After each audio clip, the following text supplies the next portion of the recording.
policy here. I don't know kung sino yan. It's not that disrespecting yung position, pero I want to see the central bank governor here. Because we're talking of policy here. Parang nahihirapan si Vice Gov sumagot. Kaya gusto ko po yung governor mismo. Katong naghikog. Ang hikog po is Big T. Bisaya po siya, first time po niya sa Manila. She's my constituent in Southern Bukidnon. So if all right, sir, Mr. Chairman, I can translate. Sige, go ahead. Opo. Sige po, nanay. Nahibala na lang namo sa paghikog na niya nga ingana day ang iyang gihimo. So nalaman po nila nung nag-suicide po siya, yan palang ginagawa niya, yung ginawa niyang online gambling. Inana gyud senador. Kay nahibala na mo nga nagbuhat siya ging ato kay naana mo na siya ikitista nga ingana iyang napitli. So natalo daw, ginawa niya yun dahil sa talo niya po sa online. Talo jud ta siya. Talo gid niya sa inana nga sugal. Pildi siya na no? Oo na. Pildi. O nakakuha sa kwarta sa yung Nakakuha siya negosyo. kwarta sa kanang kaha. Kasi ang anak po niya was a gas cashier sa gasoline station. At dahil nalulung nga na addict na siya sa online gambling, ay tempted po siya, no, as many cases of the PNP will show, tempted po siya magnakaw. At dahil sa pagnanakaw ay ginamit po sa online gambling at yun nga po, talo naman at siya po ay nag-suicide. Tama na eh. Oo. Hindi niya babayaran. Napay, gusto ni mo idugang na eh. Hibala naman gud namo nga naging ato siya kay di ato siya sugarol. Di man to manabong. Yung ato ra gyud ang iyang sayop. So, ang ibig sabihin niyan po, hindi po siya sugarol, hindi po siya napupusta. Dahil nga dito sa online gambling, siguro nalulung siya dahil napakadali na. No? Wala naman casino sa amin eh. Wala naman pong mga gambling activities doon sa Bukidnon. Barangay na tulungan po si nanay. That's a rural town. Barangay of Kibawe, Bukidnon. The mayor is here. Mayor Jimboy ang Rabanes.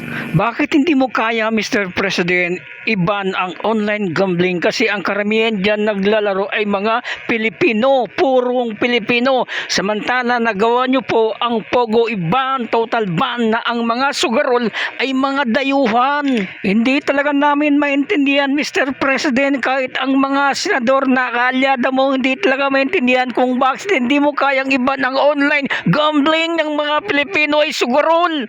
Sa ngayon po bang Mr. President, wala pa pong plano ang gobyerno na magpatupad ng total ban sa illegal gambling, despite the fact po na yung illegal gambling ay nakaka-addict at nakakasira po ng pamilya.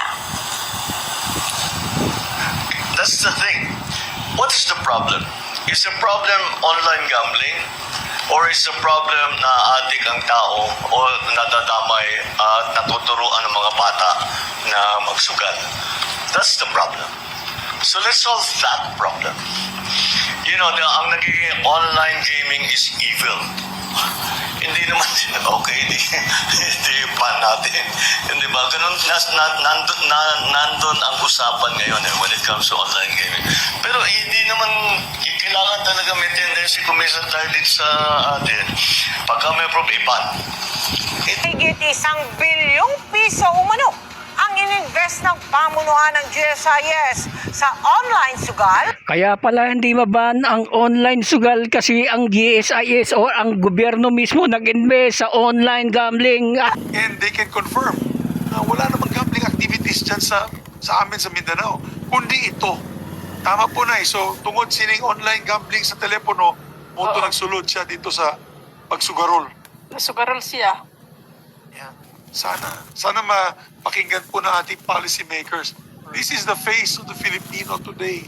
Lalo na sa probinsya at masang Pilipino.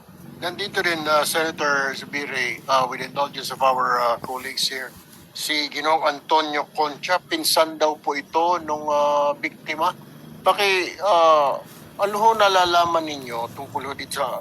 Wala ho bang, hindi na nyo na-monitor na nalululong po sa sugal yung biktima? At to the point na ninanakaw na po yung pera sa kaha? Sa pagkakaalam ko po sa kanya, narinig ko na naglalaro siya kasama yung, kasi may mga pamangkin rin ako na naglalaro ng ganoon online gaming. Pero hindi ko po alam na Sir, sandali lang. Linawin po natin kasi may pagkakaiba po yung online gaming, mga basketball, mga kano, walang pustahan. Online gambling, yun po yung may pustahan. Go ahead po. online gambling. Kasi nag-uusap-usap sila nung mga pamangkin ko. Naglalaro raw siya pero hindi ko alam na malalaki na pala yung sugal niya. Kasi malalaki ang sugal, magkano daw ang talo niya kada araw o pustahan? Hindi ko po rin alam kung magkano yung sinusugal niya. Basta nag-uusap-usap lang sila, parang wala lang, parang casual lang yung pag-uusap. Hindi naman sinasabi niya na natalo siya ng ganun kalaking halaga. So, parang ginawa lang nila ng libangan. So, hindi ko na po na alam na nalululong na pala siya sa sugal. Okay. Mayor, kayo yung mayor, ano?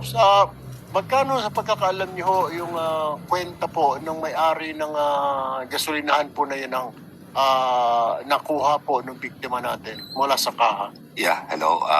Mayong hapon sa tanan. Sa pagkakaalam ko, kasi before we went here in Manila, nag-usap kami and sinulat ko yung affidavit kasi na-interview ko si nanay. Ang nangyari, at first, nakadispal ko siya ng worth 16,000 pesos. So, yun, problema na yun. So, ang ginawa ni nanay, kasi mahal niya ang kanyang anak, binayaran niya. So, okay na, wala na problema. Patuloy pa din, nagtatrabaho ng gas station. Pangalawa, may nagamit siya sa gas station, 42,000 pesos. Yun na talaga ang problema. Hindi na niya nakayanan. So, hindi ka alam ni nanay na may 42,000 utang pa din. Diyan na niya nalalaman na wala na yung anak. So, kaya ba sa akin parang guilty talaga yung bata. Kasi alam ng bata na 26 years old, ang pangalan na si Brian Concha, na naawa siya sa nanay niya. Kasi sino bang alam nila pamilya mahirap eh. So through him, hindi niya makayanan. Nag-commit ng suicide. Siya po ba ang breadwinner or siya po ba yung kumikita doon sa pamilya na yan? Sort of, nagtulong din si Brian, yung anak ni nanay, na magbigay. Kasi may one time na nananalo siya na 2,000. Sabi ni nanay na yung si Brian nagbili ng mga grocery para ibigay sa kanya. So, yun niya na-confirm na yung anak niya talaga naglaro ng online gambling. Pwede natin matanong, Mr. Chairman, kung ano yung laro na ginawa niya. Kung maalala po ni maybe yung pamangkin o yung pinsan ng biktima, anong mga laro po yan? Scatter ba yan? Anong klaseng laro? Scatter po, Senator. Scatter. And scatter is, maybe ask the PAGCOR, scatter is which platform? Who operator does scatter? Scatter is a game that is being used by all operators. All operators? Yes. Okay. There are game providers, Senator Subiri, wherein the operators hook up to game providers. Because not all operators have their own platforms. Not So you all. cannot, we cannot pinpoint the scatter particular because all the platforms use scatter. The scatter is a form of a game that is used by many operators. Pardon my ignorance, as you know, I don't play this, so I don't know. So, It's like a slot machine game, okay. wherein you win by mga lines and whatever. Okay. Magkano po ang taya, Mr. Chair, Chairman Tenko, sa bawat pindot? Kasi may mga balita, may sabing 10 piso, may sabing 50. Anong It minimum? ranges from 10 to pataas po. Pero normally it's about average mga 20 pesos po isang ref. 20 pesos. Yes, sir. Ano, isang pindot po yun, sir? Isang pindot po. 20 pesos kagad? Oh, may 10, may 20 po.